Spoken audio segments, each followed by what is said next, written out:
शुक्राचं महत्व तुमच्या जीवनामध्ये किती आहे, काय आहे हे तुम्हाला माहितीच आहे. ऐश्वर्य, धन, संपत्ती, कीर्ती, नावलौकिक सगळ्याच प्रकारची सुख ही शुक्रापासून आपल्याला प्राप्त होत असतात. मित्रांनो, ज्योतिषशास्त्रामध्ये शुक्राचं वर्णन कशा प्रकारे आहे तर ज्याप्रमाणे हिंदीमधला शब्द आहे सादगी असते ह्या शुक्रामध्ये, तसेच एक प्रकारची नजाकत असते.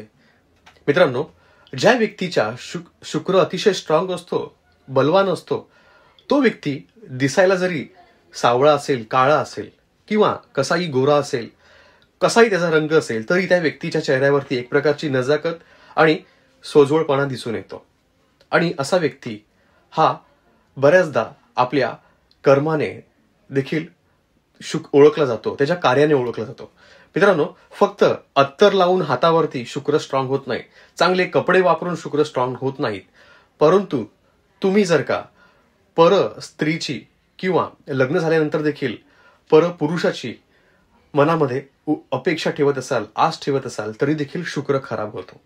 मित्रांनो, शुक्र हा नियम आणि शुक्र हा सौंदर्याचा कारक नक्कीच आहे, परंतु जीवनामध्ये जर का तुमच्या डिसिप्लिन असेल तर शुक्र तुमचा अजून स्ट्रॉंग होत जातो.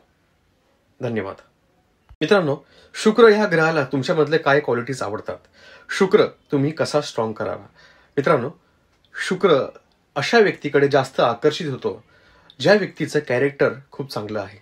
म्हणजेच मी बऱ्याचदा पाहतो की काही लोक परस्त्रीची कामना मनात ठेवतात आणि लग्नानंतर देखील एक्स्ट्रा मॅरिटल अफेअर करतात. हे स्त्रियांच्या बाबतीत देखील होतं, स्त्रिया देखील करतात. अशा व्यक्तीचा शुक्र हा खराब होत जातो. मित्रांनो, एखाद्या परस्त्रीचा संबंध एखाद्या पुरुषाशी येत असेल, शारीरिक संबंध असेल, त्याच्या अंगाला परस्त्रीचा जर का जो सुगंध येत असेल तर तो सुगंध शुक्राला आवडत नाही, त्याचं कॅरेक्टर खराब असेल तर शुक्र हा त्या व्यक्तीचा, स्त्रीचा किंवा पुरुषांचा दोघांचाही खराब होत जातो. शुक्राला सुगंध आवडतो म्हणून बरेच लोक अत्तर लावतात, परंतु तुमचं कॅरेक्टरच खराब असेल तर शुक्र हा स्ट्रॉंग कधीच होणार नाही. शुक्र जरी कुंडलीमधला चांगला असेल तरी देखील तुमच्या ह्या सवयीमुळे तो खराब व्हायला सुरू करतो आणि समाजामध्ये नाव खराब होणं, बदनामी होणं किंवा पैशांच्या प्रॉब्लेम येणं, जीवनामधले सुखसोयी कमी होणं, जीवनामध्ये एक प्रकारची म्हणतात ना दळबद्री लागणं, ह्या गोष्टी होऊ शकतात.